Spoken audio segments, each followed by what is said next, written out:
પગલી પાડી 16 પગલી પાડી અને 17મી કેમ ના પાડી?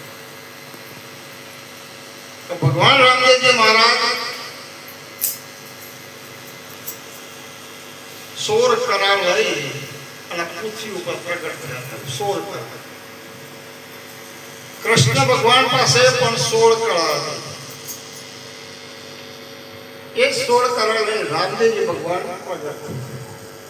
આ 16 કળા ભગવાન રામદેવજી મહારાજના પરમ ભક્ત હરજી બાઠી હતા. મેઘવાળ જાતના હરજી બાઠી હતા. એટલે ભગવાનને દયા આવી કે હવે સત ગયા, દ્વાપર ગયા, ત્રેતા ગયા, અબ આયેગા કલયુગ, પણ આ જીવોનું શું થશે? એટલે જીવોનું કલ્યાણ કરવા હાટું થઈ અને હરજી બાથીને વાત કરી કે આ 5 તત્વો કેવા? પૃથ્વી, જળ, અગ્નિ, વાયુ અને તેજ. તારા રજોગુણ, તમોગુણ અને જ્યોત છે આત્મ જ્યોત. એ 3 ગુણ છે. રજોગુણ, તમોગુણ ને આ સત્વગુણ. પણ હરજી બાઠી એમને ખબર ન પડી. રામદેવજી ભગવાને કહ્યું, ભગવાન તમે વાતો તો કરો છો પણ મને આમાં ખ્યાલ આવતો નથી, હું એકદમ અપંગ છું. એટલે રામદેવજી ભગવાનને હરજી બાઠીને સમજાવવા માટે આ પાઠ માટે કે આ 5 તત્વો કહેવાય અને આ રજોગુણ, તમોગુણ ને અમારી આ જ્યોત છે, સત્વગુણ છે. પછી 4 બાજુ 4 પ્રગટિયા રાખ્યા, દીવા કર્યા 4 બાજુ. એટલે ભગવાને કહ્યું કે તારા 4 અંતઃકરણ છે: મન, બુદ્ધિ, ચિત્ત ને અહંકાર. આ મન, બુદ્ધિ, ચિત્ત ને આ અહંકારના 4 પ્રગટિયા છે. અને જતી અને સતી છે, આમને સામને છે. આ જતી છે અને આ સતી છે. આ નીચા ધર્મ સમજાયો, આ બધાને લાગુ પડી જાય. આ જતી ને સતી છે. પછી આ એક દોડ નાખી છે. આ ગંગા જમના મૂક્યા ને 2 ગંગા જમના મૂક્યા ને આ પાછળ દોડ રાખી. એ શું છે? એ કે તારા શ્વાસને શ્વાસ છે. બધી નદીઓમાં તું નાય, ગંગામાં નાય, ગમે યમુનામાં જોઈ નાય, ગમે તે કાશી જોઈ નાય કે હરિદ્વારમાં જોઈ નાય, પણ આ જે ગંગા છે આ જાય છે અને આવે છે. એ ગંગામાં તારું મન જો એમાં નાય, તારું મન એમાં રહે તો તારું મન પવિત્ર થાય. અને હરિદ્વારમાં જઈને ગંગાજીમાં તું નાય તો તારું શરીર પવિત્ર થાય પણ મન પવિત્ર ન થાય. જો આપણે મનની પવિત્રતા જાણવી હોય, સમજવી હોય ને આપણે એમાં રહેવું હોય તો કબીર સાહેબે કહ્યું, પરંતુ આ શ્વાસામાં સમરણ. તમારે કંઈક ભગવાનનું નામ દેવું છે ને તો કરવું, કરી લે આ શ્વાસામાં સમરણ. ધર અજંપા કા જાપ. જે જન્મ્યો નથી ને એ નતું જાપ કે જન્મેલાનો શું કરે છે? જન્મેલા અજંપ. જર અજંપા કા જાપ પરમ તત્વ કો તું પહેચાન લે.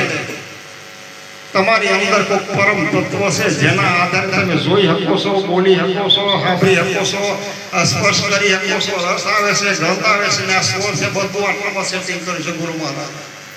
ભગવાને બધું કુદરતે આટલામાં સેટિંગ કર્યું છે ને ભાઈ. અહીંયા તમારું મન આવ્યું એરી આ મનનો વિચારો પડે. એક વિચાર જાય બીજો આવે, ત્રીજો આવે, ચોથો આવે વિચાર. આખો દિવસ જાગ્યા ને એટલે તમારા વિચારો પર ચાલુ થઈ જાય. પછી ત્યાંથી નજીક જાઓ એટલે કે કાન ઉપર અવાજ સંભળાય. પછી અવાજ તો આવે ને, ગમે તે ગાડી જતી હોય કે આપણે સાયકલ જતી હોય કે સ્કૂટર જતું હોય કે કોઈ માણસ ચાલી જતો હોય કે ગમે તે જતું હોય, એનો અવાજ તમે ઊંઘેલા હોય ને ઘરમાં બંધ દરવાજો હોય ને તો તમને ખબર પડે કે ગાડી કે ખટારો છે કે સાયકલ કે સ્કૂટર છે. અહીંયા સંભળાય. અહીંયાથી તમે જાઓ એટલે લૂકી અહીંયા દેખાય. નીચે આવો એટલે સ્પષ્ટ થાય, અહીંયા આવો એટલે સ્વર આવે, રસ આવે, અહીંયા આવો એટલે ગંધ આવે, અને અહીંયા સ્વર છે તમારો. આ ભગવાને આટલામાં સેટિંગ કર્યું છે આટલામાં ને આટલા એરિયામાં છે. એટલે ગુરુ મહારાજ કહે છે તમે સદગુરુના શરણમાં જાઓ તો પેલા મસ્તક મૂકી દો. તમે મસ્તક મુકાવે છે ગુરુ મહારાજ ને કે આ બધું છે ને તમારું મન છે, વિચારોમાં રસ છે, તમે સાંભળવામાં રસો, જોવામાં રસો, રસ આમાં સ્પર્શમાં રસો, તમે રસમાં રસો, તમે ગંધમાં રસો, તમે સ્વરમાં રસો. આ તમારાથી આજનાથી બચવું હોય તમારે કદાચ, અને જો આ મૂકવો ના તમે તો પછી આમાં આમાં રહેશો ને તો સીધો અહીંયા ડાબી બાજુ હૃદય છે ત્યાં ઉમળો આવે છે બધાને. ઘણી વખત કોઈ ટેન્શન આવતો હોય, વિચારોમાં આવતો હોય, જોયામાં એવું કંઈક આવે તો એમાં આવતો હોય, કંઈ સાંભળવાથી આવતો હોય, કોઈ નડવાથી હોય તો કોઈ દુર્ઘટના આવી ગઈ. આ બધાથી આનાથી બચવું હોય તો કે આનાથી બચો નહીં તો આ હૃદયમાં તમને અટક આવશે. એટલે કોઈ સંદેશ કહ્યું કે ભાઈ અમારે બધાથી બચવું છે, હૃદયથી બચવું છે, આ બધાથી બચવું છે, તે મારે કરવું હું એમાં મને કંઈક રસ્તો બતાવો એના માટે. એને કહ્યું કે નાભી કમરમાં તું નિરખી લે, તમારી નાભીમાં કંઈક છે પડેલું છે કસ્તુરી, નાભી કમરમાં તું નિરખી લે, અલખ પડ્યો તારી મોય, એક હીરો ને બીજો લાલ. આની અંદર તમારું મન જો આ ખેડ કોનો છે, ભક્તિ કોણ છે, મનની છે, શરીરનો કર્મ છે. આનાથી આપણે ઠીક છે મીડિયમ સત્સંગ કરવો છે. આપણે મનના હારે હાર મનની જીતે જીત, મન મિલાવે મન ફેરવી દે ફજીત. મન એટલું બધું એ છે જો મન ના કયા ના કીજે તો મન ચંચળ હે, મન ચોર હે, મન હરાયા ઢોર છે, મનનો વેગ રૂપે પાર નથી. મનમાં એકદો કોઈ પાર નથી. આવડા મોટા જગતની અંદર, આવડા મોટા પરિવારની અંદર, આવડા મોટા તમારા ઘરની અંદર, આવડા મોટા તમારા સમાજની અંદર, આવડા મોટા ભગતની અંદર તમે આ બધાથી બચશો ક્યારે? તમારું મન કોકની સાથે કનેક્ટ થાય ને થાય, તમે ઘડી કે મન આ કોઈને અડ્યા વગર રહેતું નથી. તો કોઈ કહ્યું કે આજે મારા મનમાં બધી જગ્યાએ ફરફર કરે છે પણ કરવું હોય. એટલે સંતે એને ઈશારો કરી બતાવ્યો કે આ બધું તારું બધું કામ કરવાનું હોય ને કરી અને મનને તારા આમાં લઈ દે.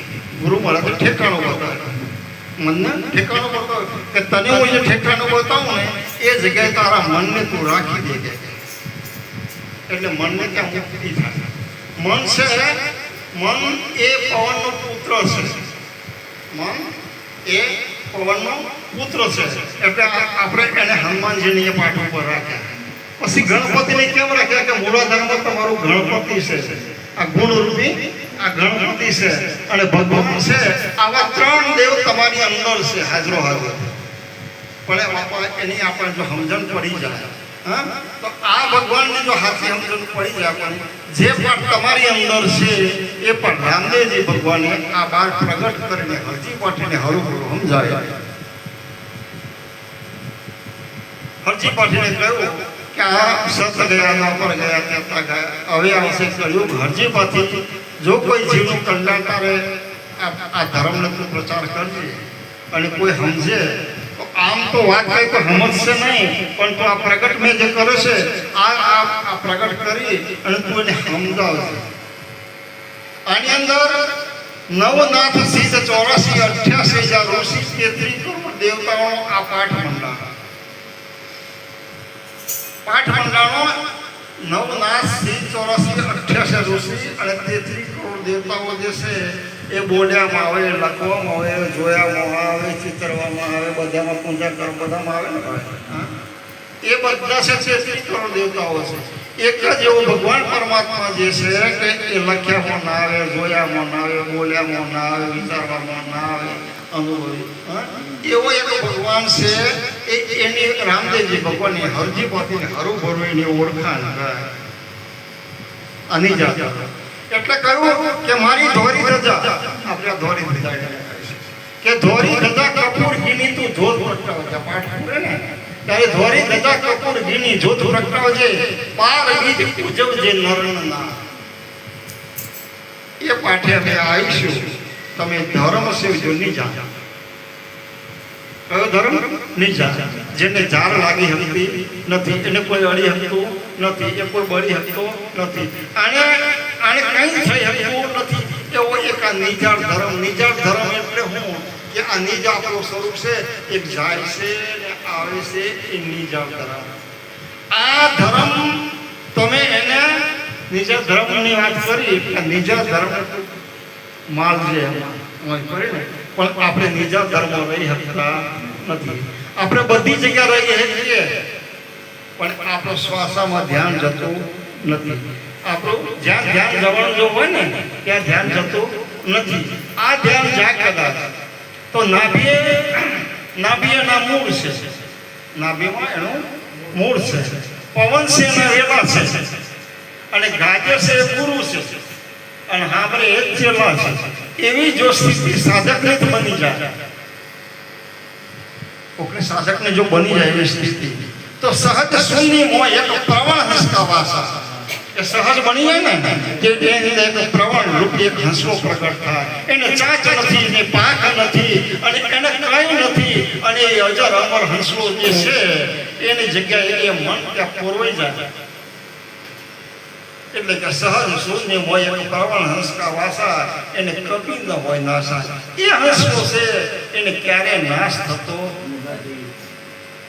આ શરીર છૂટી જાય ત્યારે આ જાય છે ને આવે છે છૂટી જાય એટલે વાત પૂરી થઈ ગઈ ભાઈ આમાં ખેલા પર એટલો છે ને છેલ્લી ઘડીક નથી મહેમાન એટલે આ નાડી જોઈ ને પછી ઓછું ઓક્સિજન પડે ને તો બોટલ એસર આવે ઓક્સિજનના છેલ્લી ઘડી આ શ્વાસ